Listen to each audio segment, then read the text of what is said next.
In this video we're going to be answering the question, is the Canon 5D Mark III still worth it today in 2020?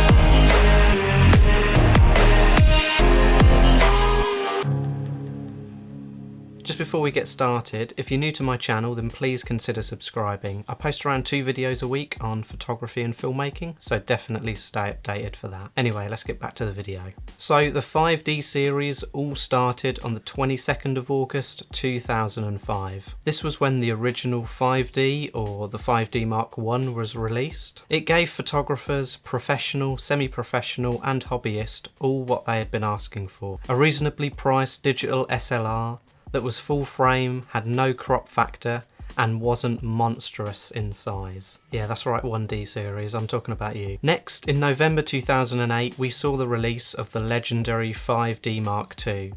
This was debatably one of the most revolutionary cameras ever released, offering full frame, high quality 1080p with no crop. It was even used to shoot an entire episode of an American TV show called House. That's right, a stills camera used to shoot the finale of a TV show, broadcast to 66 countries, a TV show with an audience of 81.8 million was shot on a consumer stills camera. Rolling forward to March 2012, we got the long-awaited Canon 5D Mark III with some subtle changes, which we'll get back to in a bit. August 2016 saw the release of the last 5D in the range, the Canon 5D Mark IV. So what specs are you actually getting with this 8-year-old 5D III? It has a 22.3 megapixel full frame CMOS sensor, has 61 point autofocus from the 1DX, 41 of which being cross type, 6 frames per second continuous shooting, shoots high quality 1080p video. Why do I say high quality?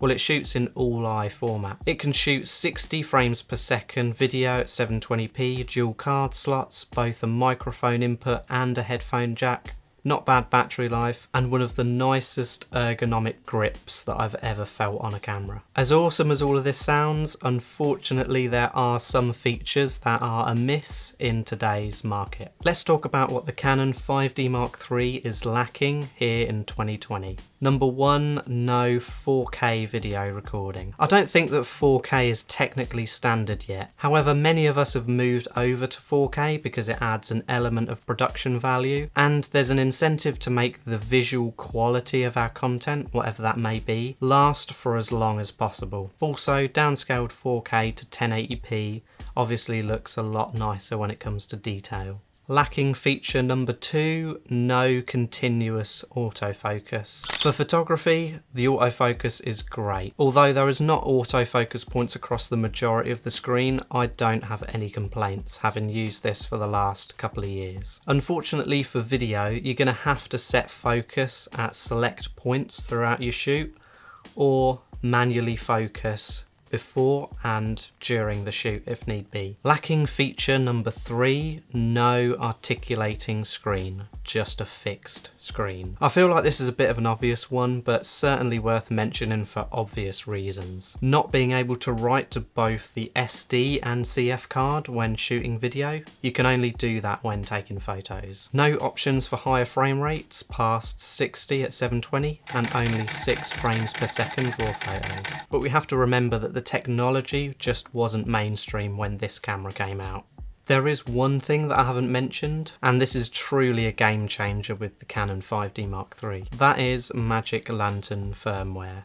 I've already done a couple of videos on Magic Lantern firmware with the 5D Mark III, both shooting and comparing H.264 footage to MLV RAW files, and how to manage, convert and edit MLV RAW files. I'll leave both of them linked in the description. So to answer the question of whether the Canon 5D Mark III is still worth it in 2020, obviously it depends on what you're doing, but for photographers, I'd say yes, absolutely. For indie filmmakers, possibly, based on the specs. If it's 4K and many video user interfaces that you're after, then I'd probably push you over to Sony. However, the 5D Mark III is remarkable when it comes to video, and you won't find the combination of full frame, colour science and ports in any other brand of camera at this price point. 5D Mark III worth, analysed, questioned?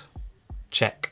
If you like the video, then don't forget to give it a like. It really helps me out in smashing this YouTube algorithm. Comment and let me know which camera you think I should question its worth to next. Finally, subscribe and hit the bell icon. Again, I post 2 videos a week on photography and filmmaking, so definitely stick around for that. As always, thanks for watching, and I'll see you in the next one.